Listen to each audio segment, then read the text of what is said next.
Hi there, and welcome to the Proxy Sale channel. My name is Andrew. In this video, I'll guide you step by step through the process of disabling a proxy if you are using the Windows operating system. I'll demonstrate a universal method that can be used on all versions of the operating system, including Windows 10. Press the Win plus R buttons on your keyboard.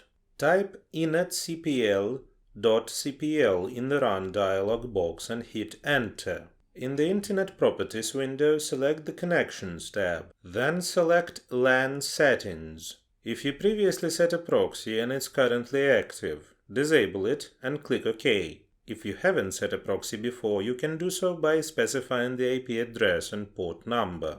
You can enable or disable the use of a proxy at any time using the same method. Click OK in all windows to save your changes. If you are using Windows 10, follow these additional steps. Click on Start and select Settings. Then select Network and Internet.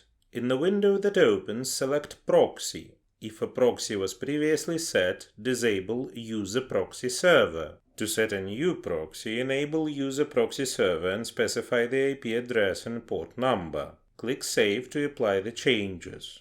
And that's it. Disabling a proxy on any version of the Windows operating system is easy and straightforward. Let me remind you that your work as well as your accounts may be at risk if you operate with free proxies that can be found on a network. Such proxies do not have guarantees of anonymity and security. We recommend a reliable and trusted provider, proxysale.com, which will allow you to get proxies of any location with guaranteed anonymity and security for working on a network. The link will be in the description. Don't forget to hit the like and subscribe buttons. See you in the next video.